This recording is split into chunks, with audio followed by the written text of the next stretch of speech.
Good morning and welcome to the K-12 Higher Education CIP Joint Committee. Madam Secretary, will you take the roll? Senator Canizaro. Here.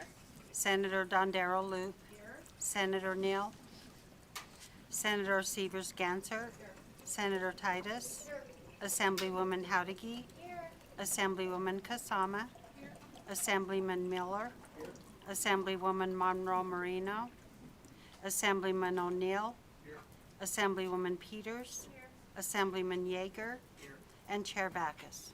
Present, and please mark Assemblywoman Monroe-Marino and Senator Neal present when they arrive. With that, I'm going to turn this over to Fiscal to begin with our first account 1011562. Good morning, Madam Chair. Thank you for this opportunity to present the State Public Works Division's budget closings. As you mentioned, the first budget to be closed is Budget 1562. This is the the Engineering and Planning Division budget. This includes positions responsible for construction management functions of the agency, including supervision and inspection of construction and maintenance projects for state buildings. The budget's funded entirely through assessments to projects included in the capital improvement program. There's one major closing issue in this budget, and that relates to the staffing levels to implement the 2023 capital improvement program. As originally recommended, the governor's 2023 CIP included 98 projects and a total estimated cost of $1.226 billion. With that, the governor recommended the continuation of base budget staffing levels of 54 positions to continue work on previously approved CIP projects, the recommended new CIP program, as well as agency funded projects.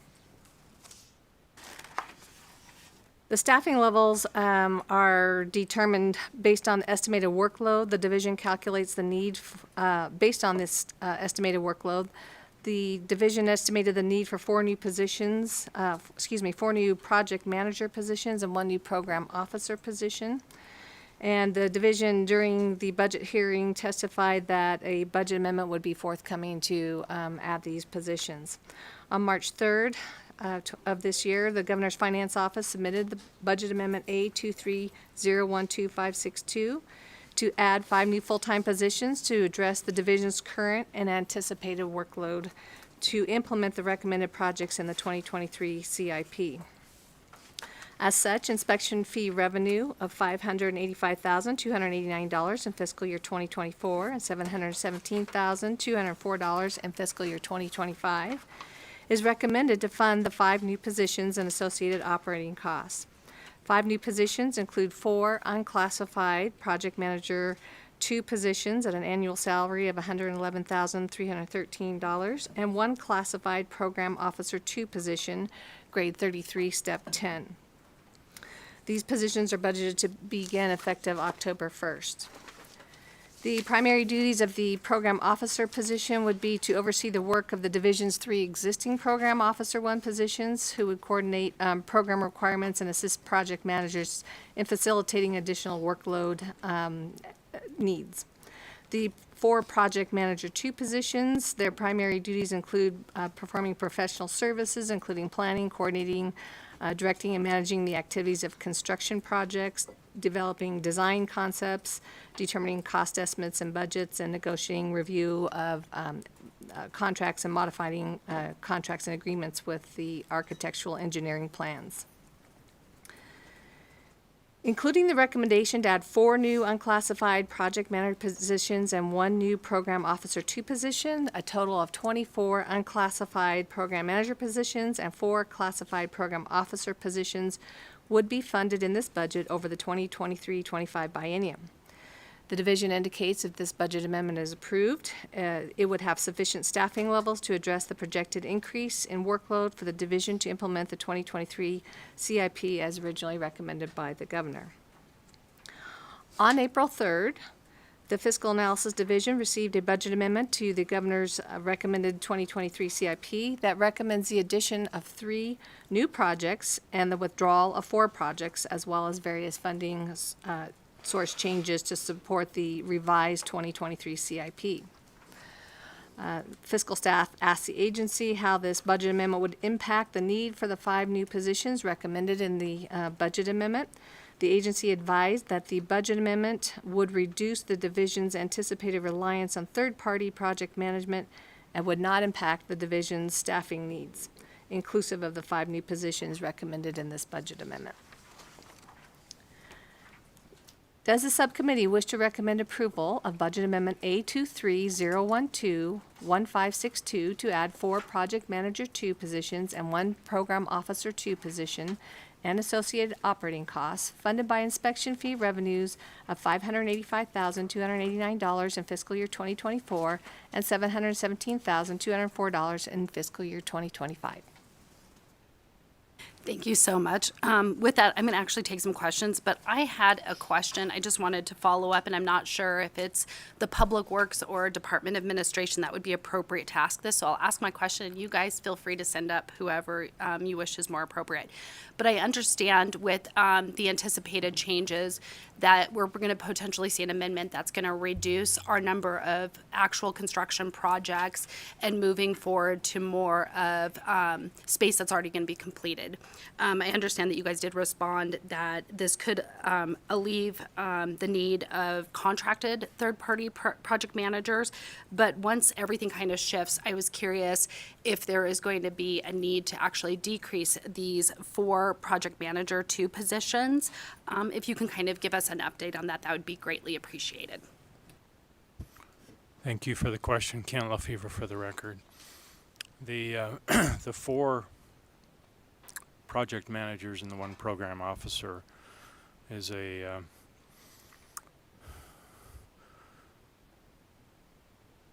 reasonable estimate on where we're going to be with the coming biennium.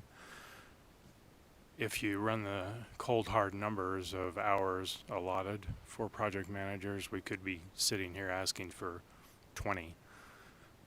But given the nature of the work and what we anticipate in the next 2 years, we think that. Is that better? Okay. Just pointed the wrong direction. So what I was saying, Kent Lefevre for the record, what I was saying is if you took a look at the overall PMI hours built into the CIP, I could sit here and ask for another 20 individuals. But, you know, we're applying some common sense here and some economies of scale. So we feel confident that we'll be able to keep these project managers and this program officer busy in the coming years. Thank you. Do we have any other questions from our community members? With that, I would entertain a motion. Thank you very much, Madam Chair. I would move to recommend approval of the budget amendment A230-121-562 to add 4 project manager 2 positions, 1 program officer 2 position, and associated operating costs funded by the inspection fee revenues of $585,289 in fiscal year 24 and $717,204 in fiscal year 25. Thank you so much. I have a first and a second. Is there any discussion on the motion? With that, those in favor say aye. Aye. Those opposed say nay. With that, the motion carries. Thank you, Madam Chair. Julie Waller again for the record. There is one other closing item in this budget, and that's for the replacement of computer hardware and software. Fiscal staff recommends that other closing item 1 be closed as recommended by the governor and requests authority for staff to make technical adjustments as necessary. I believe I could probably take a motion on this one. Thank you very much, Madam Chair. I would move that we close item number 1 as recommended by the governor and allow staff to make technical adjustments. Thank you. I have a first and a second. Is there any discussion on the motion? With that, those in favor say aye. Aye. Those opposed say nay. The motion carries. Thank you, Madam Chair. Moving to page 7 of the packet. The next budget for consideration is the State Public Works Division Buildings and Grounds budget. This budget provides physical support for physical maintenance and housekeeping for most state-owned buildings and negotiates leases for state agencies. Additionally, this budget provides administrative oversight for the Martlet Lake Water System and also funds the security services provided by the Capitol Police Division of the Department of Public Safety. Primary source of funding are the division rent charge to state agencies for the use of state-owned building space. There is one major closing issue in this budget, and that is the recommendation for $1.9 million over the biennium, the 2023-25 biennium, funded with reserved rental revenues to fund building maintenance and renovation projects during the biennium. This recommendation would support the agency in its efforts to replace aging facility components, life safety equipment, remain in compliance with building codes, and to address building exterior and energy-saving projects in state-owned facilities. During the February 16 budget hearing, the subcommittee questioned whether one of the recommended projects was in fact a duplication, and in response, the agency confirmed that the concrete repair project recommended at $50,000 in each year was a duplication and should be removed. Accordingly, fiscal staff recommends a technical adjustment to reduce recommended deferred maintenance costs of $50,000 in each year, with a corresponding increase to reserves to eliminate the duplicate costs for concrete repair. The Governor's Finance Office and the agency concur with this technical adjustment.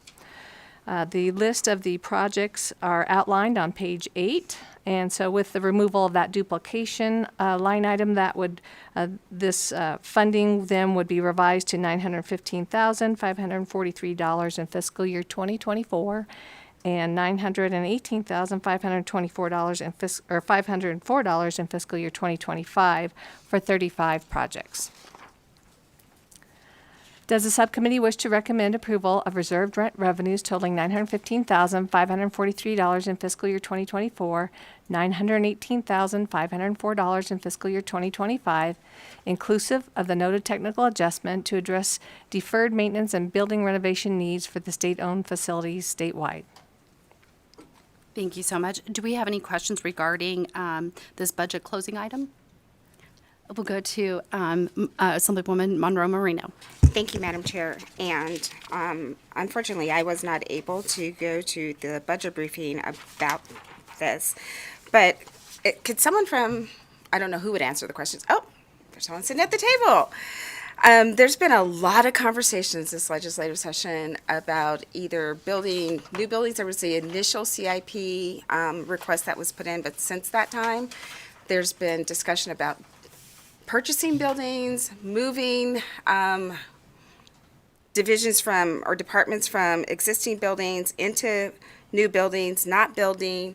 Where are we at? Do we need everything that's in this request before us today? Jack Robb, Director of Department Administration, for the record. We need everything in here, plus we're going to need more. As I spoke about in prior meetings, we need to take care of our buildings better than we currently do. And we're going to look over the biennium, a new way to charge agencies that are in there. We currently charge 98 cents per square foot, and we aren't allowed to have proper reserves. And if you go into the Grant Sawyer building now, we have 2 out of 4 elevators down. One of our employees that sits in the back right now was stuck in the elevator in the building that I reside in for 2.5 hours the other night from 5 to 7:30. We need to do better taking care of our facilities. We need proper people to take care of them, proper money to take care of them. We're going to work over the next 2 years to come up with the proper way to build maintenance programs in to make sure that our buildings are taken care of, and the $10,000 problem doesn't become a $250,000 problem by the time we get to them. Madam Chair? And thank you, I appreciate that answer. But my question is, there's conversations, are we going to keep Grant Sawyer? So, I'll put it this way. If there's changes made between now and 2024, and we don't have all of the buildings that we currently have now, we sell the buildings, we demolish the buildings, what have you, then the money that would be allocated wouldn't be needed for those buildings. What would happen with that money? Jack Ruff, for the for the record, Director of Department Administration. The Grant Sawyer move out is going to take some time. We have radio towers, we have other vital equipment in there that we just, if we buy buildings in July and we start moving, the move's going to take some time, furniture's going to take some time. It's going to be, I do not see us vacating Grant Sawyer in its entirety in this coming biennium, so we're going to have ongoing costs at that location. Thank you so much for that clarification. Okay, thank you. Did you want to add to it? Matthew Tuma, for the record, Deputy Director for Administration. So I just to build on what Director Robb said, what we see in our baseline expenditures here for B&G is going to be a baseline going forward. And with the changes that are being discussed and taking on new properties, we're likely going to be needing to increase staffing levels and increase investment levels from the B&G budget going forward that can be work programmed in through the interim of the next session, or potentially modified by the end of this session, depending on how those discussions go and what definitive information we have regarding what staffing levels could be increased. But we'll be needing this baseline of expenditures regardless, and we'll likely need to be increasing this over the next coming years. Thank you. So we're finally going to take care of the buildings that we own and make sure they're in proper repair for not just the people working in them, but all the constituents that come to our building. Correct? Thank you. Thank you so much. Do we have any other questions on this closing budget item? With that, I would go ahead and entertain a motion. Thank you, Madam Chair. So I would move to recommend approval of reserved rent revenue totaling $915,543 in fiscal year '24 and $918,504 in fiscal year '25, inclusive of the noted technical adjustment to address deferred maintenance and building renovation needs for state-owned facilities statewide. Do I have a second? Second. Thank you so much. With that, are there any questions on the motion? Okay. Those in favor say aye. Aye. Those opposed say nay. With that, the motion carries. Thank you, Madam Chair. Continuing on with the other closing items, there are 4 closing items in the table that pertain to the recommendation for 1 new painter position, replacement of computer hardware and software, replacement of industrial and maintenance equipment, and replacement of 24 agency-owned vehicles with long-term leased vehicles from Fleet Services. Other closing item number 5 is a base budget technical adjustment. This technical adjustment is recommended to align the transfers in the governor recommended budget between this budget and the transfer revenue amounts in the receiving budget of the Department of Public Safety Capitol Police Budget 4727. Fiscal staff has entered a technical adjustment as reflected in the table at the end of this document that to increase the transfer amounts by $262,955 in fiscal year 2024 and $401,291 in fiscal year 2025. This adjustment would result in the total recommended transfers from this budget to the Capitol Police budget, inclusive of all recommended maintenance and enhancement decision units, of $3.1 million in 2024 and $3.3 million in 2025. The Governor's Finance Office and the agency concur with this technical adjustment. Other closing item number 6 is the transfer for salary adjustment for sworn officers in Decision Unit E680. This relates to the Governor's recommendation to add a 2-grade increase for sworn officers. And this would result in an increase for the DPS Officer 1, DPS Officer 2, and the DPS Sergeant positions in the Capitol Police budget. The approval of the increase in transfers to the Capitol Police budget recommended in this decision unit is contingent upon the approval of the Governor's recommended 2-grade pay increase for all sworn officers, which will be considered at a later date when the money committees consider statewide compensation issues. Therefore, fiscal staff recommends deferral of this item to the statewide closing. The next other closing item is number 7, Budget Amendment A23 0694-727. Although this budget amendment is not included in this budget, it does impact this budget. On March 9th, the Governor's Finance Office submitted this budget amendment for the Department of Public Safety Capitol Police budget to request a salary increase for the Chief of Capitol Police as part of the recommended salary increase for all sworn officers. As a result, this would increase the transfer from this budget of $5,187 in each year, funded through the transfer of the building and grounds.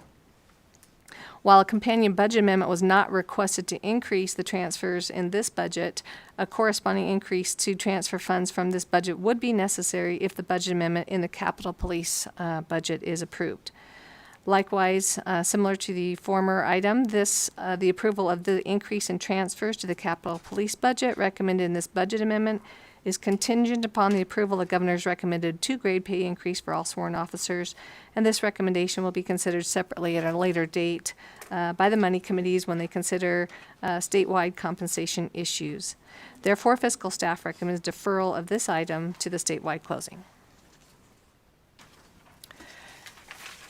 On page 10, fiscal staff recommends that other closing items 1 through 4 be closed as recommended by the Governor, that other closing item 5 be closed with a noted technical adjustment, and that other closing items 6 and 7 be deferred for consideration during the statewide decision unit's closing where statewide grade increases will be considered. Fiscal staff also requests authority to make other technical adjustments as necessary, including adjustments as a result from decisions to be made during the statewide closing discussion. Do we have any questions on these other closing items? With that, I would entertain a motion. Thank you, Madam Chair. I would move that other closing items 1 through 4 be closed as recommended by the Governor, and item 5 be closed with the noted technical adjustment, and that other closing items 6 and 7 be deferred for consideration, and also give staff the authority to make other technical adjustments as necessary. I have a first from Senator Dondero Loop and a second from Assemblywoman Howdicke. Is there any discussion on the motion? With that, those in favor of aye, those that are in favor say aye. Aye. Those opposed say nay. With that, the motion carries. Thank you, Madam Chair. Julie Waller again for the record. The next 3 budgets are staff closed budgets. Fiscal staff is responsible for developing the closing recommendations for these budgets. The first budget is the administration budget, budget account 1540. There are no major closing issues, and there are 2 other closing items. The closing recommendations for this budget and the other staff closed budgets will be included on the summary page at the end of this presentation. The next budget is budget 1560, and this is the State Public Works Division Facility Condition Analysis budget. This budget is funded through general fund appropriations. And this budget is responsible for providing, periodically inspecting and evaluating facility maintenance needs for state-owned buildings to identify and quantify the potential fiscal obligation of inventory and the deferred maintenance on these buildings.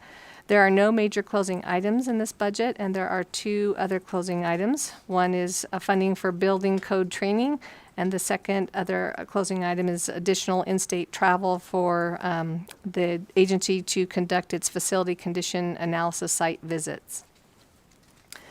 The closing recommendation will, for this budget will also be reserved for the motion at the end of this presentation. The last budget for consideration of the staff closed budget is Budget 1366, the Marlette Lake water system budget. This budget, or the Marlette Lake water system, is administered by the State Public Works Division, and the major objectives of this system are to preserve the sources of water, maintain the system in a condition to provide dependable supplies of water, and sell water under contractual arrangements through raw water sales to Carson City and Story County as its customers. The water sales rate charged to both Carson City and Story County is currently set at 75 cents per 1,000 gallons in the current biennium and is recommended to remain consistent for the 23-25 biennium. There were no major closing issues identified. There is one other closing item, and that's a base budget technical adjustment. The governor recommended raw water sales revenue of $409,324 in each year of the 23-25 biennium in the base budget, which reflects actual revenues collected in fiscal year 2022 from raw water sales. As the subcommittee will recall, there is a CIP project related to the Marlette Lake Dam. This is the Marlette Lake Dam Rehabilitation Project, CIP Project 19C08, which is anticipated to result in an interruption of water sales, and this would have an impact on the projected raw water sales for the upcoming biennium. The agency indicated that due to this project, there have been some delays. It was originally anticipated to begin the third quarter of fiscal year 2024, but due to delays in receiving FEMA approval to begin working on the dam, the division anticipates the project would not begin now until fiscal year 2025. So based on this revised timeline, the agency advises the projected raw water sales should be revised down to $404,812 in fiscal year 2024 and $187,500 in fiscal year 2025, with the fiscal year 2025 amount representing a worst-case scenario, depending on the timeline of the CIP project and the interruption of water sales. Incorporating the adjustments to reduce the projected raw water sales revenue would result in an estimated ending reserve level of $20,258 or 6 days of operating expenditures in 2025 in this budget. Additionally, any approved cost of living or other salary adjustments which are not currently reflected in this budget would further deplete the reserves. Depending on the fiscal year 2023 actual revenues and expenditures, the amount of reserve funding available to balance forward in fiscal year 2024 may result in a greater or lesser number of days reserves being available at the start of fiscal year 2024. However, that information will not be known until after the 23-25 biennium budgets have been closed and the 23 legislature has adjourned. In response to the question about the projected low ending reserve balance in fiscal year 2025, the agency advises that there are a lot of variables that impact this budget's revenues and expenses. The current snow accumulation and natural recharge of the lake would likely result in higher sales revenue and lower pumping expenditures in the fourth quarter of 2023 and also into 2024. While the agency is unable to quantify the impact of these factors on revenue and expenditures at this time, the agency notes the overall impact would likely be positive on the reserve levels. Concerning the possible salary and benefit adjustments to be considered by the legislature, the agency referenced the Money Committee's discussion at the March 30th work session, which indicated there's a possibility that salary adjustment funds may be made available for non-general fund or non-highway fund positions. And then lastly, I would note that this budget does have a $100 nominal general fund appropriation recommended in each year of the existing biennium as well as in the upcoming biennium. And the agency indicates that should a budgetary shortfall occur, the agency could request an allocation from the Interim Finance Committee's contingency account during the 23-24 interim or a supplemental appropriation in the 2025 legislative session. Accordingly, fiscal staff recommends a technical adjustment to align the revenues from raw water sales included in the governor's budget with the updated revenue projections provided by the agency, which reduces projected revenue from raw water sales from $409,324 in each year of the 23-25 biennium to $404,812 in fiscal year 2024 and $187,500 in fiscal year 2025. The Governor's Finance Office and the agency concur with this technical adjustment, which is reflected in the table below. Madam Chair, that concludes the presentation of the three staff closed budgets. So fiscal staff recommends that the following budgets be closed as recommended by the Governor and requests authority for staff to make other technical adjustments as necessary. Budget 101-1540 Administration. 101-1560 administration, facility condition and analysis, and budget 712-1366 Department of Administration, State Public Works Division, Marlette Lake, with the noted technical adjustment to update projected revenue for water sales. Thank you so much. With that, do I have any questions on this, on the staff closing budget items? We'll go ahead and start with Senator Dondero Loop. Thank you very much, Madam Chair. I don't know who might be here to answer this question, but could somebody explain to me, I noticed that the current set rate is 75 cents per 1,000 gallons.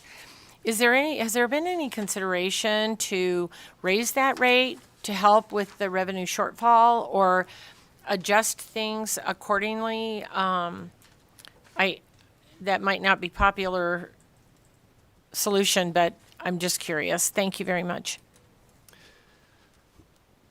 Thank you for the question. For the record, David Dutra, Deputy Administrator for State Buildings and Grounds. Currently, we have a contract in place which depicts the rate set per 1,000 gallons. That contract is going to be extended for the next year, and during which we will be negotiating a new contract with our customers, which includes a new rate methodology to reestablish rates on an ongoing on an ongoing basis. Follow-up, Madam Chair.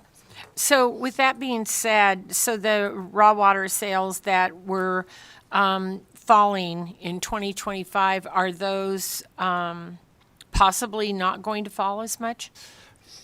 No, because we would anticipate the volume. I'm sorry, David Dutra, Deputy Administrator for the record. We would anticipate a drawdown of the lake such that we cannot operate our pumping operations, which can impact our sales from 46 to 26% on an annualized basis. But we will be able to continue to provide water to our customers through the east slope catchments and water system that we will continue to operate. I believe that answers your question. Yes, it does. Thank you very much. My next question was going to be, do you have enough water? So thank you very much, and thank you for your time.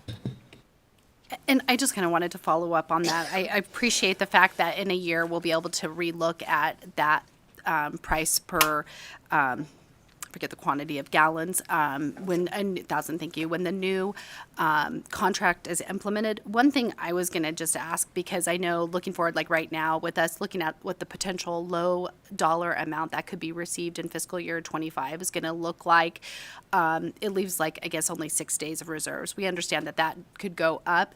That just makes us like a little uncomfortable. And then I also know in fiscal year 2019, we put general funds of $200,000 in, and I'm grateful you guys were able to work out what you did when the money was needed due to fiscal issues associated with the coronavirus. But with that, I would ask if there's any way when you guys, after you're done negotiating that contract, that's obviously going to be mid-year, if you could report what the rate increase is, along with maybe like a letter of intent as to the projected revenues, and to make sure we're going to be able to have some sort of reserves in place to adequately cover this budget item. And if that could be done, I guess it would probably fall after you renegotiate. And I don't know if that's going to fall, if it would be appropriate at the end of fiscal year 24. Do you think you would already have the contract in place at that time? Thank you for the question, Madam Chair. For the record, David Dutra, Deputy Administrator. So we would anticipate a contract negotiated during fiscal year 24 with the acceptance of that through the City Council in fiscal year 25, rates becoming effective in fiscal year 26. Those rates would be based on our projected operating expenses, taking into account historical operating expenses, as well as a percentage of the rate being applied to recharge or reestablish the reserve account. The balance or the amount of that reserve account is yet to be determined, but it will be a matter of negotiating. That is perfect. So let me, oh, sorry, go ahead, Mr. Oh, Tuma. just Matthew Tuma, Deputy Director for the record. And just to reiterate, the reduction in revenues is a temporary reduction. It's not a long-term sustaining operating loss. It is a temporary reduction during the construction time period for that CIP project. So unlike the concern that we had a few years ago when the additional appropriation was made, where there were some long-term issues that we needed to work out with the partners on providing a sustainable level of what they were paying per gallon, as well as just meeting minimum thresholds of what they were purchasing on an annual basis. We've gotten past that having any sort of sustainability issue in the long term. This is really just the temporary disruption during the construction period. And so I think what we would look at is when we have that temporary disruption, making sure that we have enough reserves or adequate avenues to request additional revenue should we have a shortfall, to get over that temporary hurdle during the construction phase and then get back into the long-term sustainability that we would have post-construction. And I appreciate that. And I was going to rephrase my request once I heard the additional information.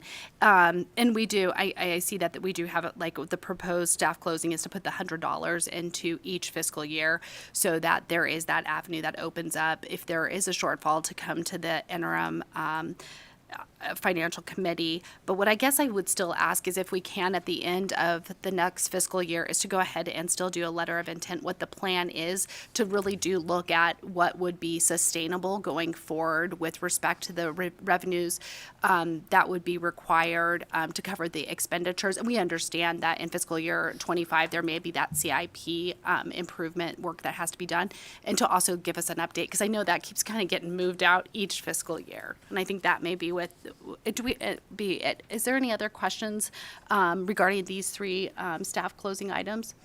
With that, I'll go ahead and phrase the motion that I would be seeking today is to approve the fiscal staff's recommendations for the budget numbers 101, 1540, 101, 1560, and 71 to 1366 as recommended by the governor, and also for staff to make other technical adjustments as necessary, along with a letter of intent being provided at the end of fiscal year 24 to set forth whether or not the revenues that are needed are adequate to cover the expenditures in this budget item, as well as an update on the maintenance and improvement project at Marlette Lake. With that, can I take a motion? I will so move as reiterated by our chairman. With that, I have a motion from Senator Dondero Loop and a second from Assemblywoman Howdicky. Is there any discussion on the motion? With that, those in favor say aye. Aye. Those opposed say nay. With that, the motion carries. Our next, and we finished all of our budget closing items very promptly this morning, so I thank everybody for their time coming out from the Department of Administration and our Public Works Department. Next, we'll go ahead and move on to public comment. Is there anyone here in Carson City wishing to give public comment this morning? Doesn't look like it. Las Vegas, is there anyone hiding in the room there that would like to give public comment this morning? We'll move to the phone lines. BPS, is there anyone on the phone lines wishing to give public comment this morning? Chair, the public line is open and working, but there are no callers at this time. Thank you so much. With that, we will go ahead and close our subcommittee morning hearing.